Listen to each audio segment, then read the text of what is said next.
Okay, are you Mr. Mullen? Yes, ma'am. Good morning.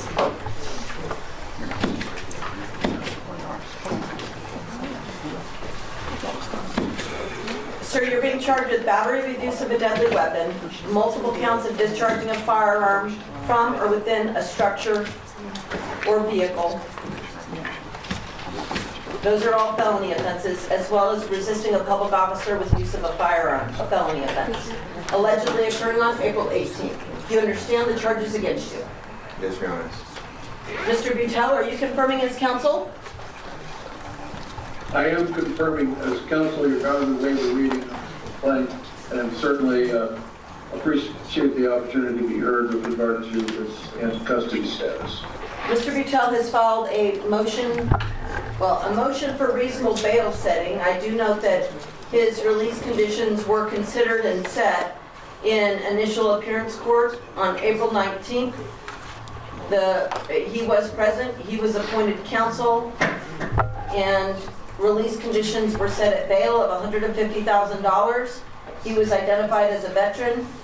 High-level electronic monitoring if and when he posts bail. No weapons in possession, which of course is one of the many rules of high-level electronic monitoring, and a no contact order. That was good through today's date. I am going to renew the no contact order for 90 days for now. What's a 90-day date? That's going to be good through July 21st. I'll serve, Mr. Mullen will be served here in open court with an extended order.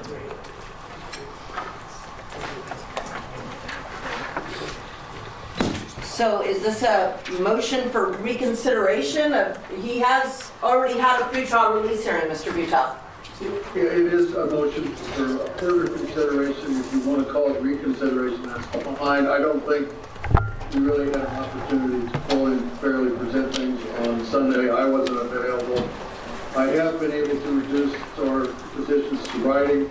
I understand that the DA is not prepared to address each of the points that I made. It's not complicated, but if they need the additional time, I certainly understand.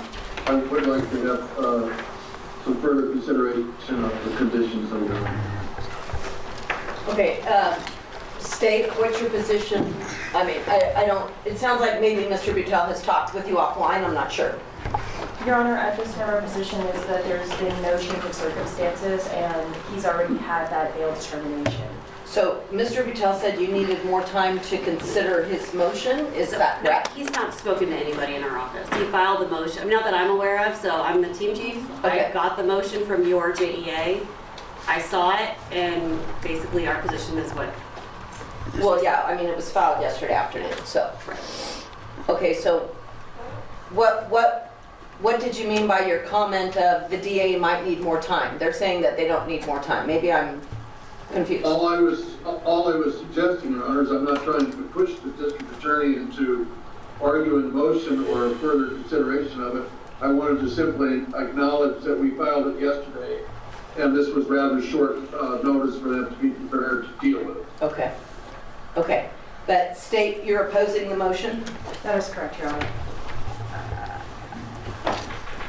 Okay, Mr. Butel, I have reviewed your motion, which is a motion for reasonable bail setting. Again, his release conditions were already considered and set in initial appearance court. He was appointed counsel, and so counsel made an argument on his behalf. I did not review the JABs or the record to know what was told to the court and what was not told to the court. However, I will say this, that the factors in your motion that talk about his veteran and service status and maybe some issues related to that status were mentioned in the declaration of arrest.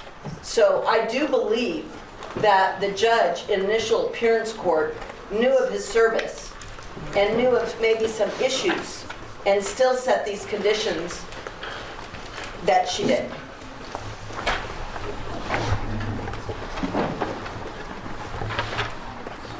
You're frozen. I'm just listening. Oh, sorry, you looked frozen. Well, if you want me to address my points, I'd be happy to do those.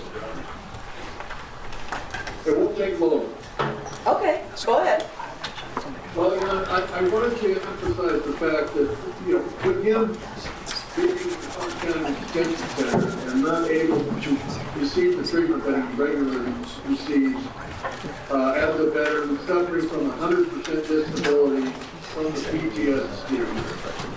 It doesn't help him and it doesn't help the prosecution.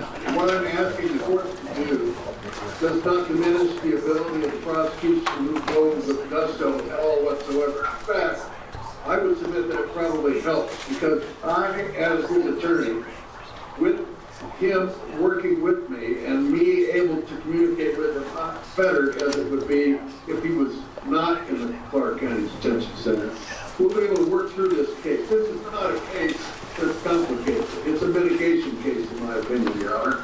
And I think he's earned, with his 5 years of service, his 3 combat tours in Iraq and Afghanistan, his 100% service disability rating, the fact that he suffers from this made him particularly vulnerable to the circumstances that presented themselves on the 18th of April at Atomic Golf. Now, I think, of course, it's a very dramatic circumstance that involves 6 hours of negotiating with him and trying to talk him off of the ledge. But he was on the ledge in the first place, and in large part because of the service he's given to us. Now, I'm not asking for anything extraordinary. I'm asking for what might seem like an over-the-top request, maybe, to release him on conditions sufficient to ensure the court has addressed the concerns that are important to the court. I submit that in 39 years, this man has never had a criminal case. In 39 years, this guy has developed a family of 5. He lives in Las Vegas. He's got family and support, friends, a job. He has a job. He doesn't now. He has no financial resources other than his disability income from his service-related disability. He doesn't present a danger to the community unless he's placed once again in the same circumstances as an armed guard, which that begs the question of how a person with this particular affliction would be placed in such circumstances. Nonetheless, he felt, as a result of work that he had done that day, that he was being sought out for revenge by people he had put out of the place. He panicked, and what we ended up with is the facts that we're dealing with. It's a tragic circumstance that because of his random shooting, the woman was struck and suffered a gunshot wound. Thank God it's not life-threatening. But there's no way that we can find facts in this case that would demonstrate a criminal intent. Okay, so Mr. Butel, there's a couple issues. I mean, number one, I don't think there has been a change in circumstance from the time the judge in initial appearance court set his release conditions to today. I think the most salient point of your argument is that he's a veteran and suffers from PTSD, as you said during your argument. The judge knew that. I can only presume that she knew that when she set the conditions, because that was in the declaration of arrest, among other issues related to that situation. I suspect, if I had to guess, that she set the $150,000 as an intent for it to be a detention order. Now, it doesn't mean that it's a detention order, because if he can post $150,000 bail or a fraction thereof through a premium with a bondsman, then he'll be able to get out and be on what is then high-level electronic monitoring. However, given the nature of that amount of bail with no criminal record and the circumstances of the allegations, I do believe she most likely set it at an amount that was intended to be a detention order. Now, why did she do that? I suspect she thinks that despite all those mitigating issues that you've mentioned, that he is a danger to the community.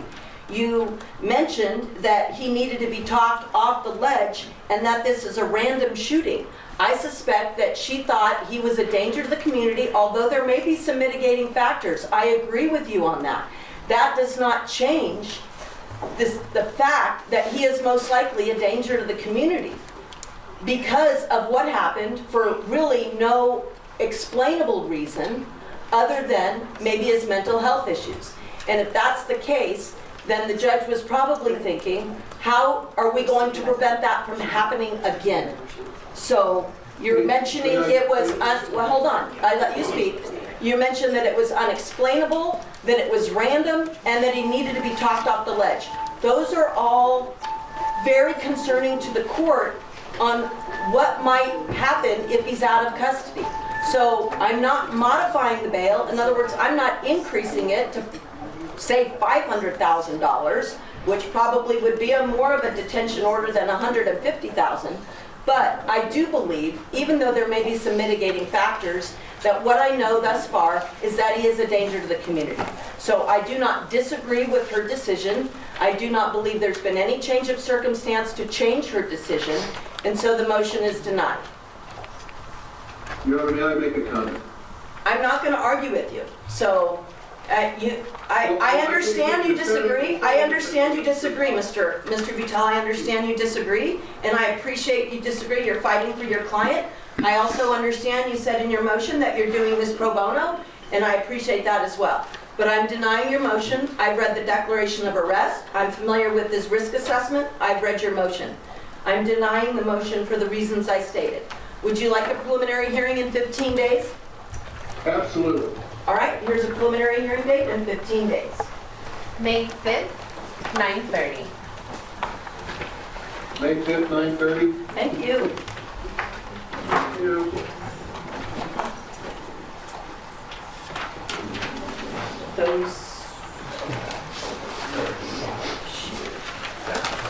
Jordan Grady, 26 CR 38553, initial appearance. Good morning.